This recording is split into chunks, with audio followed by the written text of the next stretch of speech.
this point, char. So, punta nga tayo sa may salon. Kasama ko si Mami, si friend, Mane, para puntahan yung ating salon.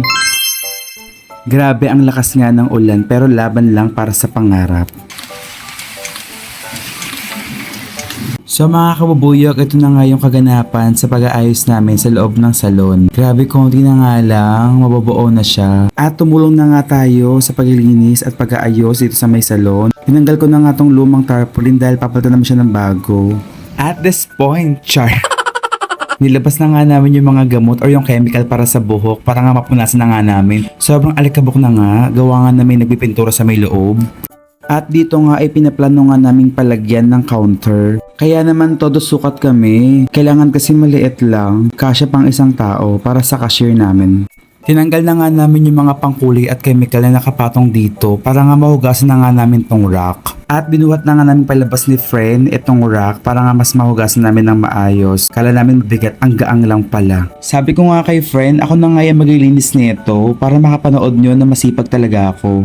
Char! Kaya naman sinabon ko na at binalawan na nga ito para nga pag nilagay ulit yung mga gamot para sa buhok ay malinis na. At binalik ko na nga isa-isa yung mga pangkulay ng buhok kaya naman magpakulay na kayo dito sa opening namin.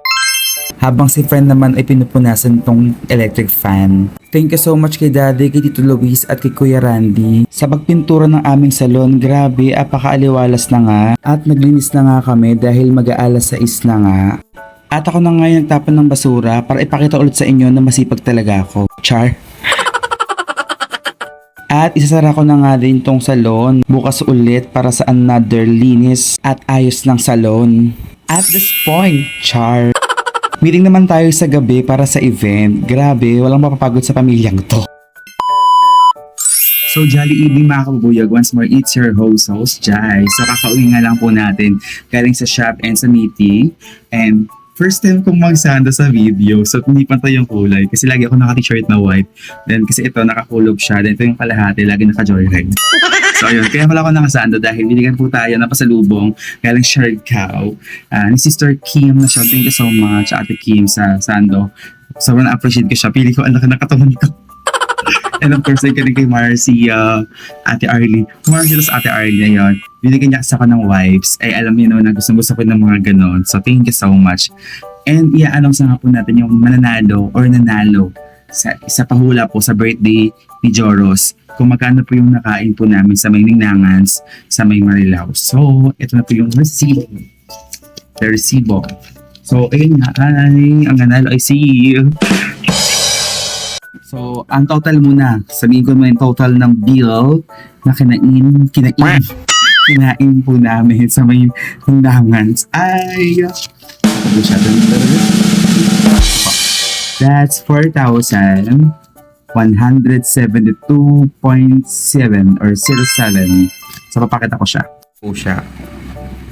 4,172.7 or 07. Congratulations, Miss Josephine.